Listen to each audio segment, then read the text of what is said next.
السلام عليكم ورحمة الله وبركاته.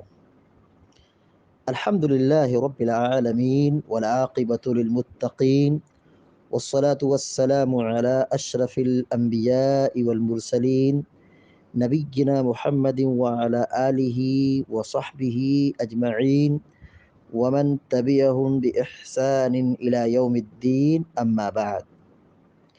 فعن البراء بن عازب رضي الله تعالى عنهما قال قال رسول الله صلى الله عليه وسلم: إذا سجدت فضع كفيك وارفع مرفقيك. رواه مسلم۔ بلوغ المرام من ادلت الاحکام کی حدیث نمبر 236 ابھی آپ کے سامنے پڑھی گئی ہے۔ حدیث کے راوی مشہور صحابی سیدنا برا ابن عازب رضی اللہ تعالی عنہما ہے۔ برا رضی اللہ تعالی عنہ کی کنیت ابو عمارہ ہے۔ یہ قبیلے انصار کے قبیلے اوس کے سے متعلق رکھتے ہیں۔ قبیلے اوس۔ برا ابن عازب رضی اللہ تعالی عنہما باپ بیٹے دونوں صحابی ہیں۔ برا رضی اللہ تعالیٰ عنہ بھی صحابی ہیں، ان کے والد عازب یہ بھی صحابی ہیں۔ جنگ بدر کے موقع پر یہ چھوٹے تھے، اس لیے شریک نہیں ہو سکے، لیکن اللہ کے نبی صلی اللہ علیہ وسلم کے ساتھ 15 جنگوں میں شریک رہے۔ سب سے پہلے جس جنگ میں انہوں نے شرکت کی، جنگ احد یا جنگ خندق میں۔ جنگ خندق یا جنگ احد میں انہوں نے سب سے پہلے شرکت کی تھی۔ برا ابن عازب رضی اللہ تعالیٰ عنہ سے تقریباً 315 حدیثیں مروی ہیں۔ 315 حدیثیں مروی ہیں۔ سن 72 ہجری شہر کوفہ میں آپ کی وفات ہوئی۔ برا ابن عازب رضی اللہ تعالیٰ عنہما نے لمبی عمر پائی۔ سن 72 ہجری میں، یعنی تقریباً پیارے نبی صلی اللہ علیہ وسلم کی وفات کے 61 سال بعد برا ابن عازب رضی اللہ تعالیٰ عنہ دنیا سے رخصت ہوئے۔ اب آئیے حدیث کی طرف۔ قال رسول اللہ صلی اللہ علیہ وسلم، بیان کرتے ہیں کہ اللہ کے رسول صلی اللہ علیہ وسلم نے فرمایا: اذا سجدت فضع کفیک۔ اذا مانے جب، سجدت تم سجدہ کرو۔ سجد یسجد مانے ہوتا سجدہ کرنا۔ سجدت تم سجدہ کرو۔ اذا سجدت جب تم سجدہ کرو۔ فضع کفیک۔ فضع وضع یضع۔ وضع یضع کے معنی ہوتا رکھنا۔ فضع یہ فعل امر ہے، رکھو، حکم دیا جا رہا ہے۔ فضع رکھو، تو فضع کے معنی کیا ہوگا؟ رکھو۔ شروع میں جو فا لگا ہوا ہے یہ جزا کے طور پر ہے، جزا کے لیے ہے۔ اذا حرف شرط ہے تو جزا میں یہ فا داخل ہے، فضع۔ ورنہ اصل جو حرف ہے وہ کیا ہے؟ وضع یضع۔ وضع یضع سے فعل امر ہوگا ضع، ضاد عین، ضاد اور عین، ضع۔ فضع معنی ہوگا تم رکھو۔ کف، کف معنی ہوتا ہے ہتھیلی۔ کفئی کا اپنی دونوں ہتھیلی کو۔ کفئی کا اپنی دونوں ہتھیلی کو۔ کف معنی ہتھیلی۔ کف معنی ہتھیلی۔ کفئی کا معنی کیا ہوگا؟ کفئی کا اپنی دونوں ہتھیلیوں کو۔ اذا سجدت جب تم سجدہ کرو، فضع کفیک تو اپنی ہتھیلیوں کو رکھو۔ کیا مطلب ہے رکھو؟ زمین پر رکھو، ٹکا دو، یعنی جو ہتھیلی ہے وہ زمین سے ٹچ ہونا چاہیے، یا چٹائی ہے یا قالین ہے، جو بھی ہو اس سے کیا ہو، ٹچ ہو، لگا ہوا ہو، ٹکا ہوا ہو. یعنی ایسا نہ ہو کہ آدمی سجدہ کرے اور انگلی اور ہتھیلی کیا ہو، اوپر نیچے ہو. حدیث میں حکم دیا جا رہا ہے کہ ہتھیلی کو رکھو، ہتھیلی کو رکھو. ہتھیلی کے حکم میں انگلیاں بھی شامل ہیں، انگلیاں بھی، ہاتھ کی انگلیاں بھی داخل ہیں. فضع کفیک، اپنی ہتھیلیوں کو رکھو، زمین پر رکھو، ٹکاؤ.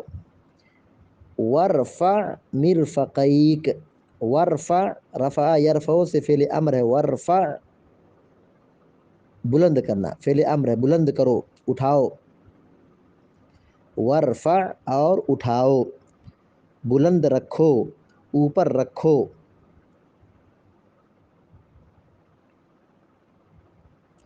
مرفق، مرفق معنی ہوتا ہے کہنی، مرفق معنی کیا ہوتا ہے، کوہنی. یعنی ہاتھ جہاں سے فولڈ ہوتا ہے اور نیچے ابھری ہوئی ہڈی ہوتی ہے اس کو کوہنی کہتے ہیں. یعنی وضو کے اندر جو ہاتھ دھلتے ہیں تو انگلی سے لے کر کے کوہنی تک دھلتے ہیں. تو ہاتھ کے اوپر جہاں ہڈی ختم ہوتی ہے اور ہڈی مڑتی ہے، فولڈ، جہاں ہاتھ فولڈ ہوتا ہے تو اس کو مرفق کہتے ہیں عربی میں، کوہنی. تو ہاتھ کو وضو میں کتنا دھلنا ہے، کوہنی تک دھلنا ہے. تو اسی کوہنی کے بارے میں کہا جا رہا ہے ورفع مرفقیک، اور اپنی کوہنی کو بلند رکھو. ورفع اور بلند رکھو، مرفقیک اپنی دونوں کوہنی کو، یعنی دائیں اور بائیں ہاتھ کی جو کوہنی ہے اس کو زمین سے اوپر رکھو. رواہ مسلم، مسلم شریف کی روایت ہے. حدیث کا ترجمہ دوبارہ دیکھیے.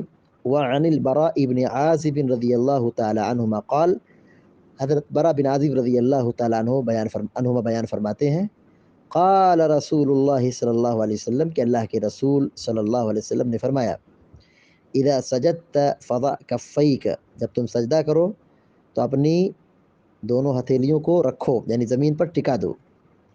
ورفع مرفقیک، اور اپنی کوہنی کو اوپر اٹھا لو، اپنی کوہنی کو بلند رکھو. یعنی ایسا نہ ہو کہ سجدہ کرو تو ہاتھ اور کوہنی یہ زمین سے یا بازو اور پہلو سے کیا ہو، بالکل ملا ہوا ہو. ایسا نہیں ہونا چاہیے. سجدہ کیسا ہو، کوہنی زمین سے اوپر ہو، بازو پہلو سے الگ تھلگ ہو، اور ہتھیلی زمین سے بالکل ٹچ ہو. ایسا سجدہ کرو کہ پیچھے سے اگر کوئی شخص یا دائیں اور بائیں سے کوئی شخص بغلی دیکھنا چاہتا ہو تو بغلی کیا ہو، نمایاں ہو. جیسے کہ اس سے پہلے کی حدیث میں یہ بات واضح کی گئی تھی کہ اللہ کے نبی صلی اللہ علیہ وسلم اتنا دور رکھتے تھے، اتنا کشادہ رکھتے تھے کہ بغلی نظر آ جاتی تھی، آپ کی بغل دکھائی دینے لگتی تھی.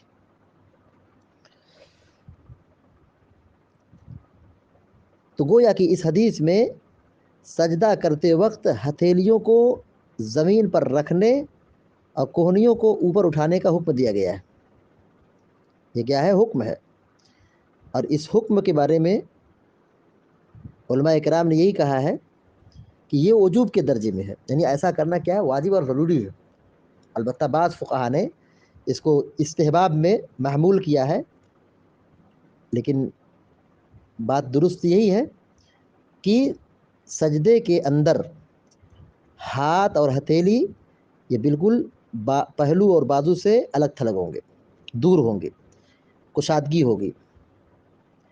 جیسا کہ اللہ کے نبی صلی اللہ علیہ وسلم نے اس کی وضاحت بیان فرمائی ہے. کیا، اعتدلوا فی السجود، سجدوں میں اعتدال کا اختیار کرو، اعتدال کو ملحوظ رکھو.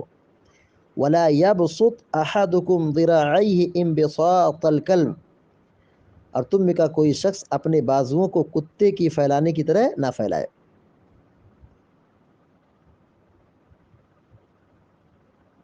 تو کوہنی کو زمین سے اوپر اٹھا کر رکھنا ہے اور انہیں زمین پر پھیلانا نہیں ہے، بچھانا نہیں ہے، کوہنی کو زمین پہ رکھنا نہیں ہے۔ اگر ہم زمین پر کوہنی کو رکھتے ہیں تو گویا کہ ہماری یہ کیفیت کیا ہے؟ کتے جیسی ہے، اور اس سے حدیث میں منع کیا گیا۔ صحیح بخاری اور صحیح مسلم کی روایت میں یہ ہے کہ وَلَا يَبْسُطْ أَحَدُكُمْ ذِرَاعَيْهِ انبساط الكلب، تم میں کا کوئی شخص اپنے بازوؤں کو کتے کے پھیلانے کی طرح نہ پھیلائے۔ تو سجدے کی کیفیت کیا بتلائی گئی حدیث میں؟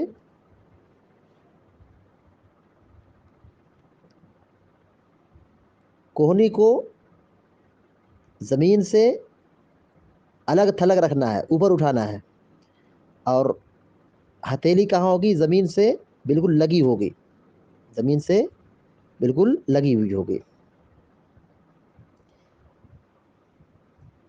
جیسے اللہ کے نبی صلی اللہ علیہ وسلم نماز پڑھتے تھے اور آپ نے جو سکھایا ہے، بتلایا ہے، ٹھیک اسی طرح سب کو عمل کرنا ہے۔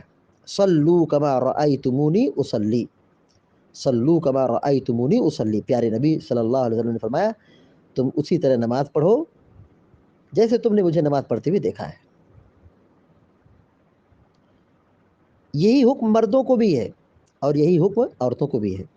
سجدے کی جو کیفیت یہاں بیان کی گئی ہے کہ جب سجدہ کرو تو اپنے ہتھیلیوں کو رکھو زمین پر اور اپنی کوہنی کو زمین سے اوپر رکھو، اوپر اٹھاؤ، ملا کے مت رکھو۔ ایسا کسی بھی حدیث میں نہیں ہے کہ عورت سمٹ کر، چپک کر، لپٹ کر سجدہ کرے گی، کہ ہاتھ اور کوہنی اور سب بازو اور پہلو اور زمین سے بالکل لگا ہوا ہو، سمٹ کر بیٹھے گی، سجدہ کرے گی۔ ایسا کسی بھی حدیث سے ثابت نہیں ہے۔ جو سجدے کی کیفیت مردوں کے لیے ہے، ٹھیک وہی حکم خواتین کے لیے بھی ہے۔ کوئی تفریق احادیث میں اللہ کے نبی صلی اللہ علیہ وسلم نے نہیں بیان کی ہے۔ تو مرد اور عورت کا ایک ہی حکم ہے، اذا سجدت فضع کفیک وارفع مرفقیک، جب تم سجدہ کرو تو اپنی ہتھیلی کو زمین پر ٹکا دو، رکھو، وارفع مرفقیک، اور اپنی کوہنی کو بلند رکھو۔ اس حدیث سے یہ بات معلوم ہوئی، نمبر ایک، سجدہ کرنا چاہیے، نماز پڑھنا چاہیے۔ دوسری بات یہ معلوم ہوئی، سجدے میں ہتھیلیوں کو زمین پر رکھنا چاہیے، سجدے میں ہتھیلیوں کو زمین پر رکھنا چاہیے۔ اور نمبر تین، اور کوہنی کو زمین سے اور بازو سے، پیٹ سے الگ تھلگ رکھنا چاہیے، دور رکھنا چاہیے۔ زمین سے کوہنی کیا ہوگی؟